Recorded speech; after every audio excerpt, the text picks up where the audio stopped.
Graça e paz, amado e amada de Deus, que alegria estarmos de novo aqui para meditarmos na palavra do Senhor, que, como já falamos algumas vezes, não é um simples livro, mas é uma pessoa, a pessoa de Deus, o Verbo de Deus, o Logos de Deus.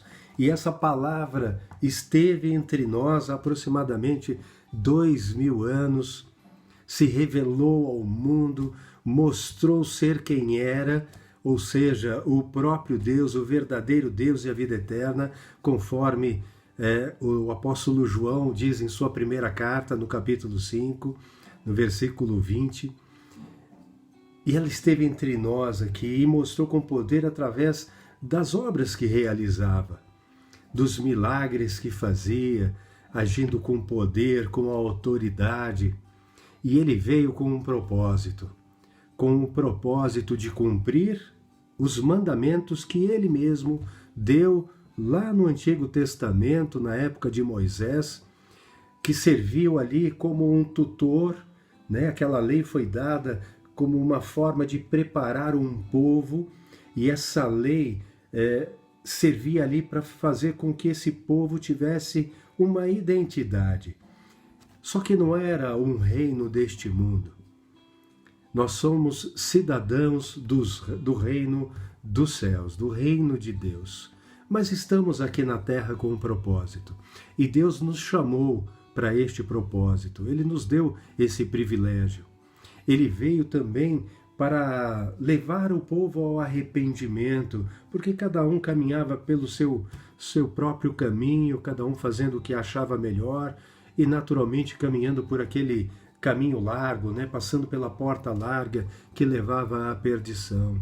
Mas Deus, o Criador, Ele nos ama e não quer que ninguém se perca, mas que todos cheguem ao pleno conhecimento da verdade do seu Filho amado Jesus Cristo e sejamos salvos.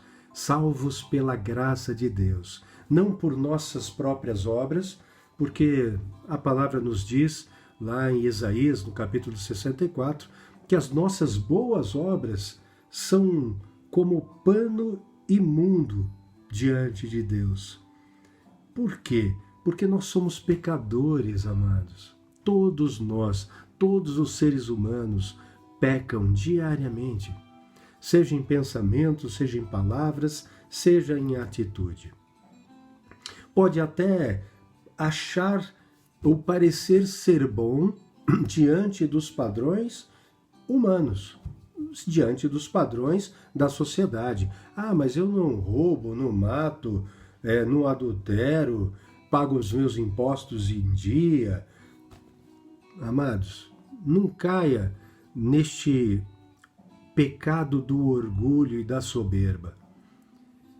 Porque Deus, e a palavra diz isso, Deus encerrou no sentido de colocar todo mundo fechado, né? Encerrou todos os seres humanos debaixo do pecado. Todos os seres humanos pecaram e destituídos estão da glória de Deus. Carecemos da glória de Deus, do seu perdão. Mas Deus nos dá isso. Ele nos ofereceu gratuitamente o seu Filho amado para morrer no lugar dos pecadores. Então, amados, não pense que alguém mereça menos a graça de Deus do que você, ou que você mereça mais do que alguém, porque se acha bom. Não, amados, não existe pecados maiores ou menores diante de Deus, no sentido de merecer menos a graça dele. Nós todos estamos encerrados debaixo do pecado. Mas, conforme o Senhor Jesus nos contou através de uma parábola, aquele que muito foi perdoado, muito ama. Quanto mais eu reconheço os meus pecados diante de Deus, mais eu sou grato pela graça e pela obra que Ele realizou por mim. Amados, não há alegria maior do que a de saber que Deus me amou, me escolheu, me perdoou, me redimiu, me tornou filho, me adotou como filho e me fez herdeiro juntamente com Jesus Cristo de todas as coisas.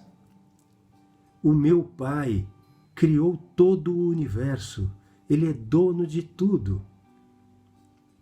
E Ele me fez herdeiro juntamente com Ele, com Jesus Cristo. Ele já me vê assentado nas regiões celestiais. Ele já me perdoou, meu nome já foi escrito no livro da vida do Cordeiro. Amados, que esperança maravilhosa é essa! Por isso, que Romanos capítulo 12, versículo 12, o apóstolo Paulo nos aconselha: sejam alegres na esperança.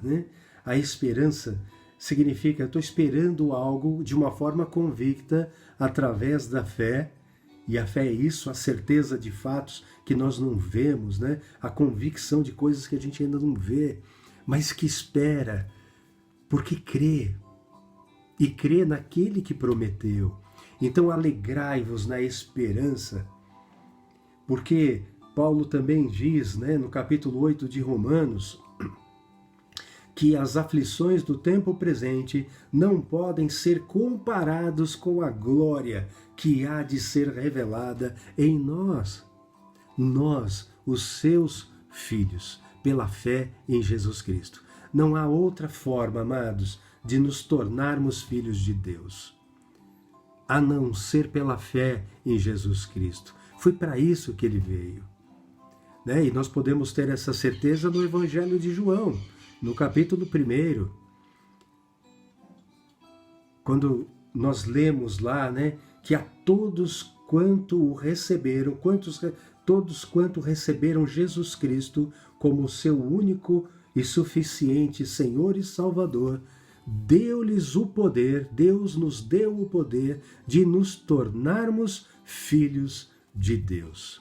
Agora, não mais nascidos da vontade do homem, da vontade da carne, não nascidos de forma natural, mas nascidos de Deus, nascidos da água que representa a palavra de Deus que nos limpa, que nos purifica pela prática e pelo Espírito, nascidos da água e do Espírito. João capítulo 3, quando Jesus fala a Nicodemos: se você não nascer da água e do Espírito, não poderá ver nem entrar no reino de Deus. Amados, então, alegria na esperança, paciência nas aflições, nas tribulações. Estamos num mundo que há isso, há doenças, há morte, luto, há perdas, há desavenças, problemas de relacionamento, há muitos problemas. Eu estou falando alguns deles. Mas todas essas tribulações, todas essas dificuldades normais deste mundo, que jaz no maligno, esse mundo, ele está condenado por conta do pecado. Todas essas aflições, todos os males do mundo, não vêm de Deus. Obviamente, Deus é amor, Deus é perfeito, mas são consequência do nosso pecado. Então nós precisamos ter paciência nessas aflições, com a alegria da esperança, porque há um Deus que cuida de nós. Há um Deus que nos garante vitória. Então, por mais que nós estejamos passando hoje por dificuldade, Deus tem o poder de fazer com que tudo isso, ao final, coopere para o nosso bem, para o nosso amadurecimento, para o nosso crescimento na fé, para testemunho, para disciplina. Ao final, amados, todas as coisas, todas, cooperarão para o nosso bem. E perseverantes na oração. Então, Romanos 12:12 fala disso. Alegrai-vos na esperança, sejam pacientes nas aflições e sejam perseverantes nas orações. Por quê? Porque quando oramos, nós estamos conversando com o nosso amado Deus e Pai.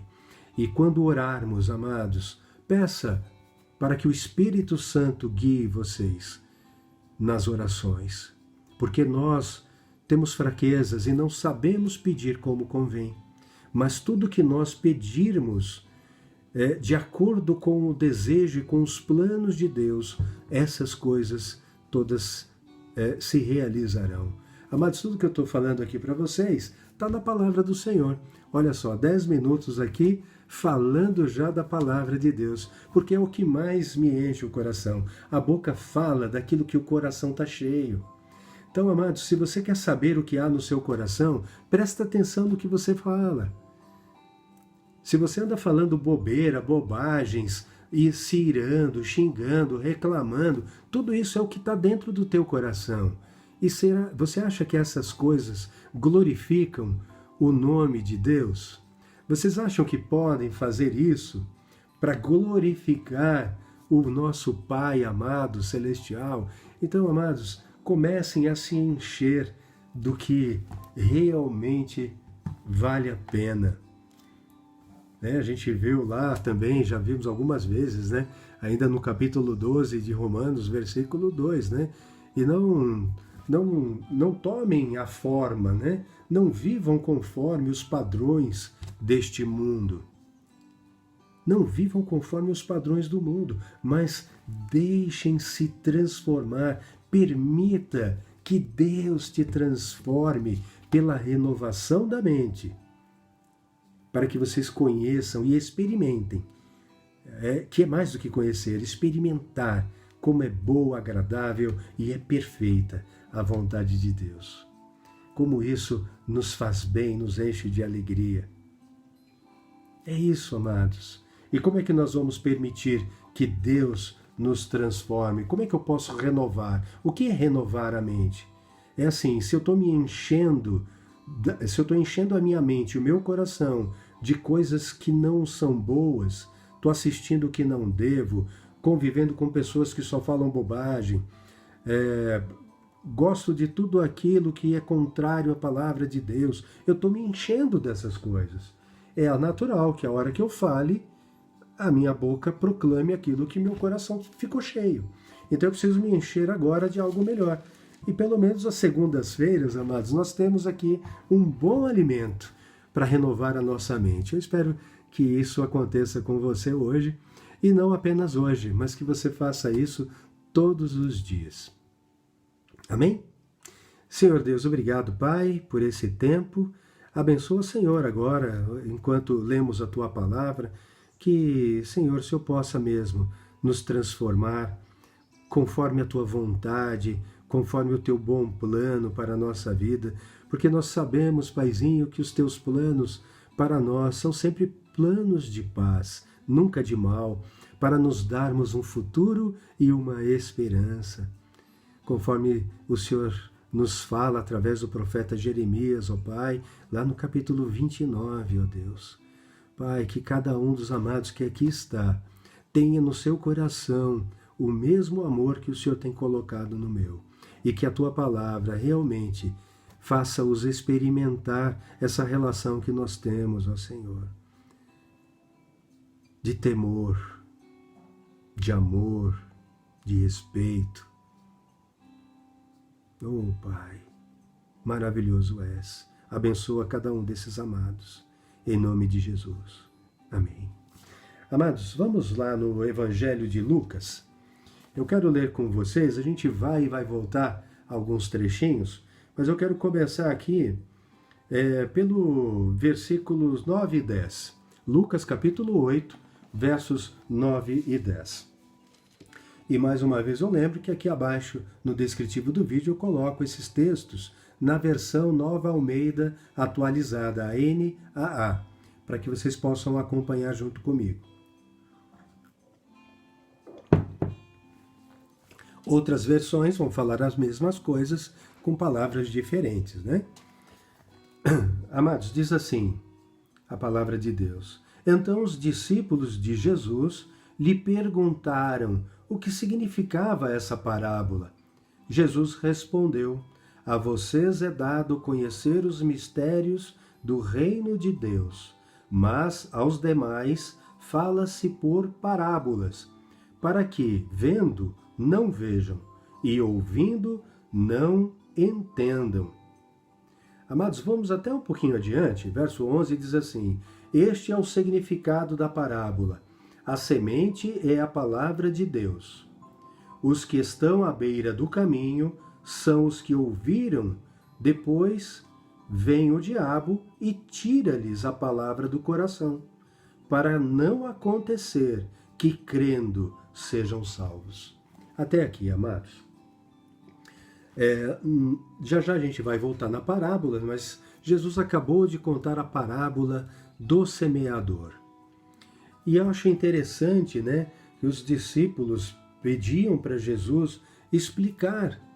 Senhor, explica-nos a palavra. E Jesus começa dizendo: a vocês, meus discípulos, a vocês é dado conhecer os mistérios do reino de Deus. A vocês é dado entender a parábola que eu acabei de contar. Para vocês, eu vou explicar o significado. Então, a primeira coisa que eu me alegro aqui é de saber que quando nós nos tornamos discípulos de Jesus, isso é quando nós o fazemos o nosso mestre, o nosso Senhor. Porque o discípulo nunca está acima do mestre, mas todo discípulo que é bem instruído, ele se torna cada vez mais parecido com o seu mestre. Assim diz a palavra de Deus. Então Jesus estava dizendo isso. Mas ele estava dizendo também que aos demais, aqueles que ainda não são discípulos de Jesus, aqueles que ainda não aceitaram como Senhor e Salvador das suas vidas, ainda não teve no seu coração uma revelação do Espírito Santo de que Jesus Cristo é Deus, estava com Deus desde o princípio, todas as coisas foram feitas através dele, a palavra de Deus encarnada. A esses, o Espírito Santo ainda não revelou. E por não ter esta revelação, não é dado a eles o conhecer dos mistérios do reino dos céus. Vocês entendem, amados, quando vocês leem a palavra de Deus, ela enche o seu coração de alegria, dá clareza, você sente Deus falando com você. Eu espero que hoje essa nossa reflexão faça com que você dê mais um passo, que você suba mais um degrau, e mais do que isso, que o Espírito Santo abra os seus ouvidos, os seus olhos e que o seu coração entenda. Porque é isso que acontece quando a gente ouve Jesus batendo a porta e a gente abre a porta e ele entra no nosso coração e faz em nós morada e passa então a caminhar conosco todos os dias, e é uma alegria que ninguém mais pode tirar do nosso coração. Amados, então lá no verso 11, Jesus começa a explicar, mas olha que interessante o que ele diz, né?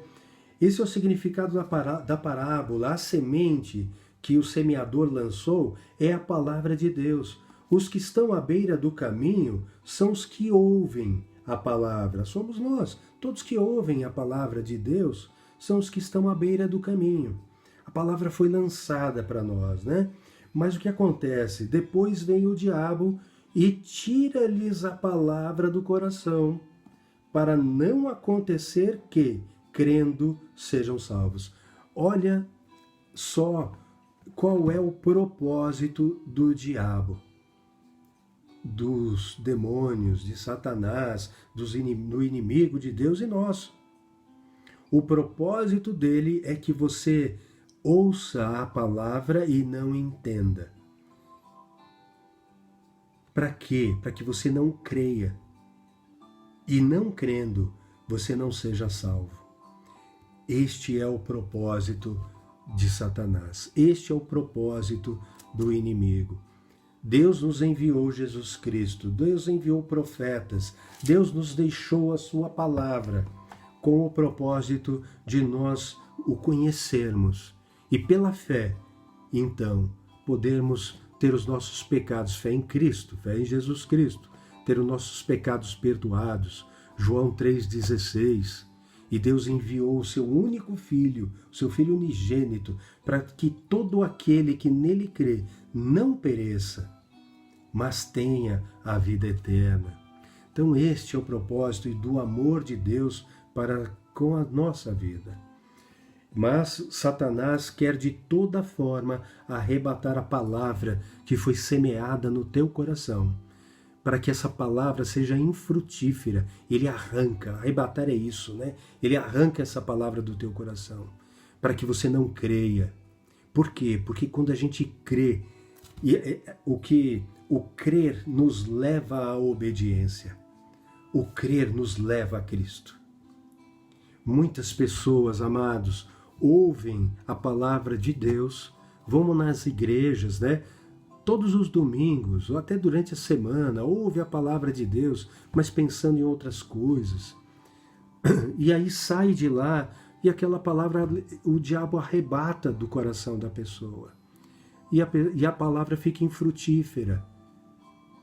Não provoca mudança, não renova a mente e o coração, e a pessoa não experimenta a boa, agradável e perfeita vontade de Deus. Por isso, continuam pecando propositalmente, porque, como eu já disse, todos somos pecadores, mas existem pecados que nós devemos evitar por já conhecer a palavra de Deus. O pecado da idolatria, por exemplo.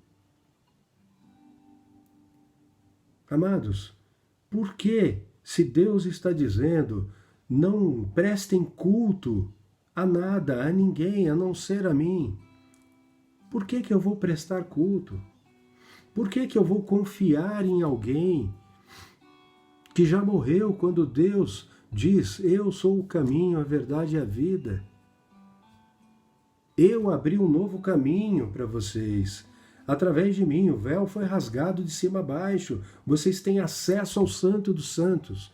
Hoje vocês podem ir direto a Deus, através de Jesus Cristo. É Deus, Pai, Filho e Espírito Santo realizando a sua obra. Ele não precisa de ninguém, ele não precisa de mim, ele não precisa de você, ele não precisa de ninguém. Muito embora ele conte conosco, porque ele nos chamou para isso. Depois que Jesus veio, confirmou a lei, ensinou o amor, deu um novo sentido mais profundo do pecado, que não era apenas uma questão externa, uma questão estética, mas uma questão de coração. Por quê? Porque do coração nascem os maus desígnios, homicídios, adultério, mentiras, falsos testemunhos, tudo nasce do coração. O rei Salomão escreveu Provérbios, né? E ele diz assim, né? De tudo que você deve guardar, guarde o teu coração, porque é dele que procedem todas as fontes da vida. Deus tem uma preocupação muito grande com o nosso coração. Existem, amados, duas éticas, a ética da personalidade e a ética do caráter. Deus nos chama para nos lavar na sua palavra e nos transformar à imagem e à semelhança dele. Né? O pecado nos afastou, Deus nos criou inicialmente lá no Éden, né? Para que nós fôssemos feitos à imagem e semelhança de Deus. Mas o pecado nos separou e agora Deus quer reconstruir essa imagem. E nos deu um modelo, Jesus Cristo. Homem maduro e perfeito, né? Nós precisamos caminhar para nos transformar cada vez mais à imagem e à semelhança de Jesus Cristo, que é Deus. Em Hebreus 1 nós vamos ver claramente isso. Jesus é a perfeita expressão do Pai, da divindade. Ele é o nosso foco, amados. E nós precisamos entender isso e buscar isso. Então, quando eu busco um ídolo diferente, né? E eu até lembro, há muitos anos, eu tinha talvez uns 12 anos de idade, Saiu um filme Grease nos tempos da brilhantina. E eu lembro que a garotada, né, os jovenzinhos, tinham John Travolta lá como um ídolo. E por conta disso, começaram a vestir calça preta, sapato preto, meia branca, camisa branca e passar brilhantina no cabelo. Ou seja, as pessoas estavam se tornando conforme o seu ídolo. Mas, amados, o nosso modelo não é nada deste mundo. Nosso modelo é Deus. Jesus Cristo é o nosso foco. É a semelhança dele que nós queremos nos tornar, ser. E por isso nós precisamos, amados, permitir que Deus nos transforme pela renovação da nossa mente. Mas enfim, esse é um pecado, é um dos. Mas eu continuo, então, né? Como é que eu posso, sabendo disso, continuar a fazer isso? E eu estou falando de um ídolo, por exemplo, algo que eu me ajoelhe diante, pode ser de madeira, de pedra, de gesso, do que for, mas pode ser qualquer outra coisa. Eu posso fazer do dinheiro, das riquezas, o meu ídolo. Eu posso fazer da minha família o meu ídolo. Mas a palavra de Deus é muito clara. Ame ao Senhor seu Deus, acima de todas as coisas, com todo o teu coração, com toda a tua força, com toda a tua alma, de todo o teu entendimento, e ao próximo como a ti mesmo. E Jesus ainda dizia, aquele que amar o seu pai, a sua mãe, a sua esposa, o seu filho, a sua filha, mais do que ama a mim, não é digno de ser o meu discípulo. Mas uma coisa é muito certa, se eu amo a Deus sobre todas as coisas, eu vou amar também a minha esposa, a minha mãe, os meus filhos, os meus irmãos. Deus é muito sábio, amados. Se eu amar a Deus acima de todas as coisas, eu amarei o próximo como eu amo a mim mesmo. E por que eu faço isso? Porque amar a Deus sobre todas as coisas significa temê-lo. E temor de Deus significa o medo santo, né? Não é o medo que a gente tem de coisas que nos fazem mal, mas é um medo de saber que Deus é todo poderoso para me salvar ou para me fazer perecer. Jesus Cristo mesmo disse isso, né? Não temam o ser humano que só podem matar o corpo. Temam antes a Deus, que pode tanto matar o corpo, como enviar a tua alma para o inferno. Então veja que esse temor envolve mesmo um medo santo, né? E eu não preciso ter medo do meu Pai se eu faço aquilo que o agrada. Se o meu coração é reto, é puro diante dele, e eu sei que ele sonda coração e mente. Não é verdade? Mas não é só isso. Temor a Deus também é amor a Deus, é respeito a Deus, é obediência a Deus. Então, eu preciso amar a Deus sobre tudo. E então, se eu amo ao Senhor, naturalmente eu vou fazer aquilo que Ele espera de mim. E o que Ele espera de mim? Que eu ame o meu próximo como eu amo a mim mesmo. Que eu ame o meu pai, a minha mãe, meus irmãos, meus amigos, meus clientes, todos. Amém? Amados, voltando um pouquinho aqui no capítulo 8 de Lucas, vamos lá no versículo 1. Olha que interessante como começa. Aconteceu depois disso que Jesus andava de cidade em cidade e de aldeia em aldeia, pregando e anunciando o evangelho do reino de Deus. Iam com ele os 12 discípulos e também algumas mulheres que haviam sido curadas de espíritos malignos e de enfermidades. Maria, chamada Madalena, da qual saíram 7 demônios. Joana, mulher de Cusa, procurador de Herodes. Susana e muitas outras, as quais, com seus bens, ajudavam Jesus e os seus discípulos. Amados, esse trechinho é muito interessante. Por quê? Por que ele me chama a atenção, né? Porque Jesus, o próprio Deus, andava de cidade em cidade e de aldeia em aldeia, fazendo o quê? Pregando e anunciando o evangelho do reino de Deus. Amados, lembrando que a palavra evangelhos, né, do grego, o que significa? Boas novas, as boas notícias. Jesus, o Filho de Deus, estava aqui na terra, andando por toda aquela região, pregando as boas notícias de Deus, anunciando, proclamando, chamando as pessoas ao arrependimento. Arrependei-vos, o reino de Deus está próximo. Jesus estava ali, e aí ele curava as pessoas, né, expulsava demônios, tudo aquilo.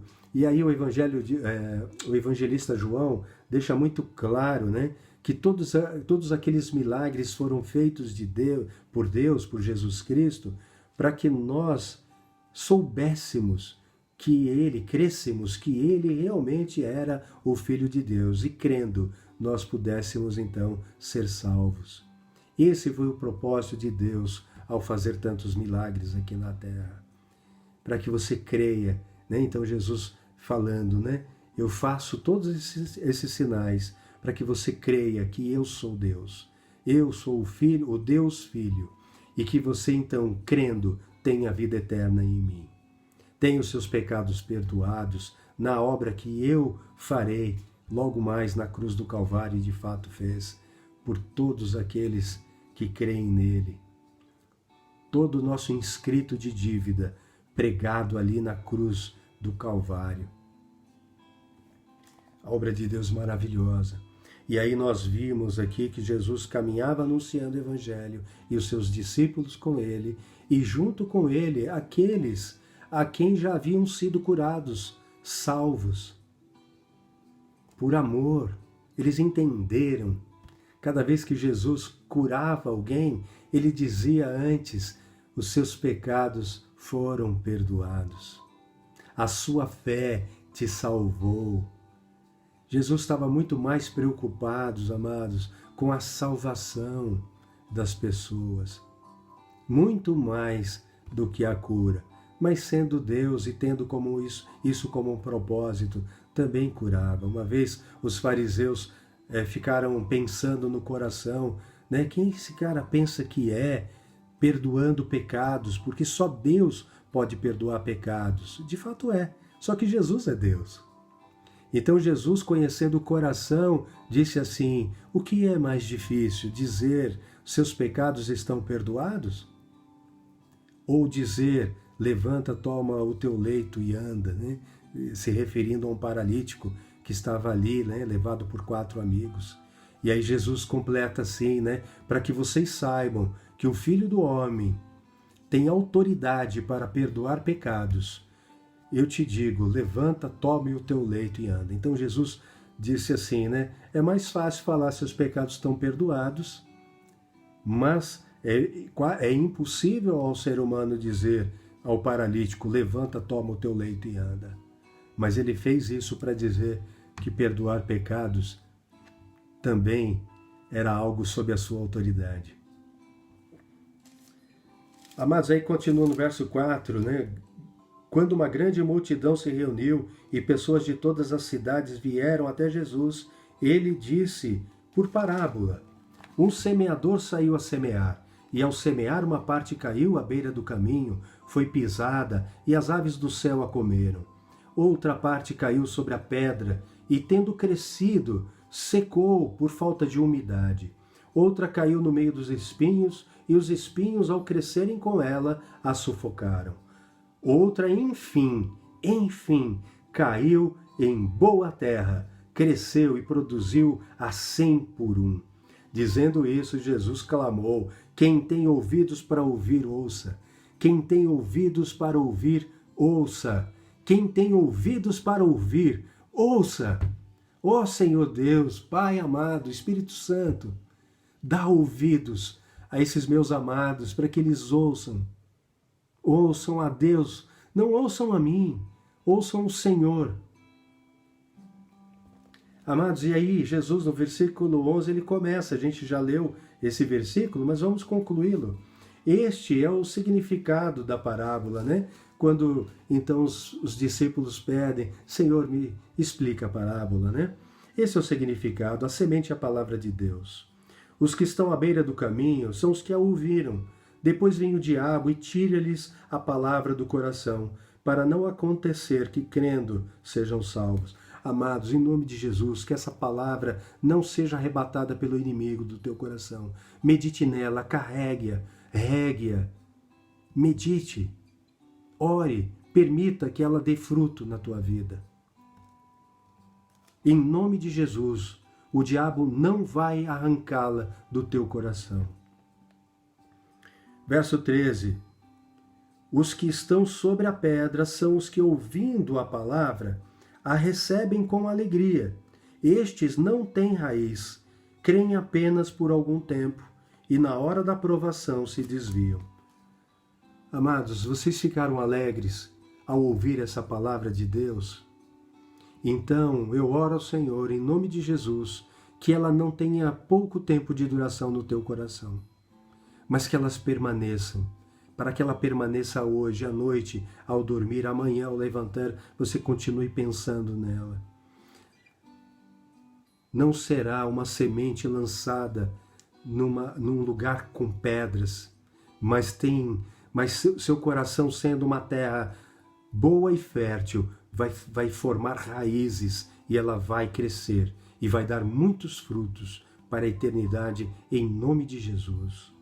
Continuando no verso 14, a parte que caiu entre espinhos, estes são os que ouviram, e no decorrer dos dias foram sufocados com as preocupações, as riquezas e os prazeres desta vida. Os seus frutos não chegam a amadurecer. Amados, vocês ouvem a palavra de Deus, mas saem daqui e vão para o seu trabalho, para os seus afazeres, sei lá, para suas diversões, entretenimento, televisão, sei lá o que mais. Amados, vocês voltam para o mundo e continuam a encher o coração de vocês com algo que não é pão. Não é ao menos o pão que caiu do céu, o pão que veio do céu. A palavra de Deus é o verdadeiro alimento. Jesus Cristo é o verdadeiro alimento e a verdadeira bebida. Amados, não permita que as coisas do mundo tomem o lugar de Deus na vida de vocês. Busque em primeiro lugar o reino de Deus e a sua justiça, e todas as demais coisas o Senhor vos acrescentará. Mateus 6, versículo 33. Deus garante isso. Amados, é Ele que nos abençoa. É Ele que faz com que as coisas prosperem. É nele que temos dependência. É nele que temos a nossa alegria. Todas as outras coisas são superficiais, são passageiras, enganosas. Aonde está o teu amor? Aonde está o teu tesouro, estará o teu coração, amado. Teu tesouro está no reino de Deus ou está aqui na terra? Aonde estiver o teu tesouro, lá estará o teu coração, Jesus disse. Amados, não permita que a palavra de Deus seja sufocada por todas essas preocupações, riquezas e tudo mais. E por fim, verso 15, a parte que caiu na terra boa, estes são os que, tendo ouvido de bom e reto coração, retém a palavra. Estes frutificam com perseverança. Oh, Pai, vamos, amados, orar. Senhor Deus, maravilhoso Pai. Oh, Senhor, como a Tua palavra diz, que o nosso coração faça com que nós ouçamos, Pai, de bom e reto coração, com sinceridade, com desejo, Paizinho, de ter a nossa vida, todo o nosso ser transformado, Paizinho. Não queremos viver a ética da personalidade, que é apenas demonstrar superficialmente nos nossos comportamentos e à vista das pessoas que somos pessoas boas, Pai. Isso é hipocrisia. O Senhor sonda coração e mente, Senhor. Pai, mas transforma o nosso coração, transforma o nosso caráter, Paizinho. Porque se nós formos transformados por dentro, Senhor, o que somos por dentro vai aparecer, vai ser transmitido através das nossas palavras, das nossas atitudes, Senhor. Oh, Pai, ajuda-nos, ó Deus, a sermos transformados pela Tua palavra, que ela frutifique, Senhor, na nossa vida, nos nossos relacionamentos, no nosso casamento, no nosso trabalho. Paizinho, ajuda-nos a cumprir aquilo que o Senhor nos ordenou, que a gente vá e pregue o Evangelho a todas as pessoas, que a gente vá e faça discípulos de todas as nações para o Senhor, ensinando-as, Pai, a guardar, a obedecer, a praticar tudo aquilo que o Senhor nos ordenou, batizando-as em nome do Pai, do Filho e do Espírito Santo, a partir do arrependimento, Paizinho, da consciência de tudo que fazia errado, e esse arrependimento nos levando, Pai, a uma conversão de caminho, agora não mais trilhando o caminho do mundo, Senhor, mas trilhando o caminho de Deus, Jesus, o caminho, a verdade e a vida.